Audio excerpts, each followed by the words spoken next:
فرمایا بلغوا عنا قومنا،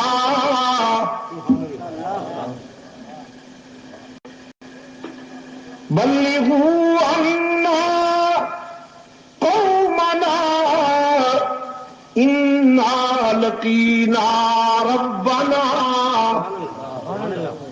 فرضی عنا وارضانا۔ او اللہ کے فرشتوں، او ہوا، ہمارا پیغام ہمارے محبوب تک لے جاؤ، ہماری قوم تک ہمارا پیغام پہنچاؤ۔ انا لقینا ربنا، ہم نے بیر مہونہ پر اپنے رب سے ملاقات کی اور یہ ملاقات اتنی کامیاب ہوئی، فرضی عنا وارضانا، وہ ہم سے راضی ہو گیا، ہم اس سے راضی ہو گئے۔ تکبیر، شان صحابہ، شہادت صحابہ۔ ہم نے بیر مہونہ پر اپنے رب سے وفا کر دی، ہم نے عشق کے تقاضے پورے کیے، ہم نے وفا میں کمی نہ کی، اس نے جزا میں کمی نہ کی۔ سرکار دو عالم صلی اللہ علیہ وسلم تک ان شہداء کا یہ پیغام پہنچا، وہ رحمت کا پیکر کہ جو حریف جاں کا بھی چارہ گر ہے، جو قاتل کو بھی معاف کرنے کا ظرف رکھتا ہے، جو مکہ میں فاتح بن کے آیا تو لا تثریب علیکم اليوم کا نعرہ لگایا، وہ رحمت کا پیکر جب اپنے ان رضاکاروں کی مظلومیت کا حال سنتا ہے تو آنکھیں برس پڑیں۔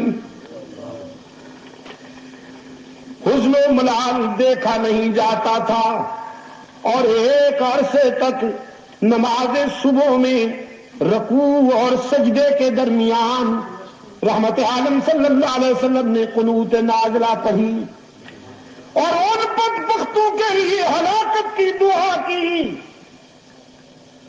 التجا کرتے تھے رب العالمین کے حضور، میرے معبود میرے شاگردوں کو ذبح کرنے والوں پر قحط نازل کر دے،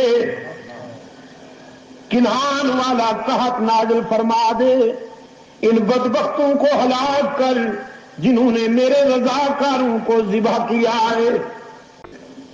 آنکھیں برستی تھیں اور حضور بد دعا کرتے تھے، پھر یہ بد دعا بھی، یہ تیر بھی ایسا نشانے پہ لگا کہ جن جن بدبختوں نے بیر مؤونہ کے قراء پر تلوار چلائی وہ سب کتے کی موت مرے۔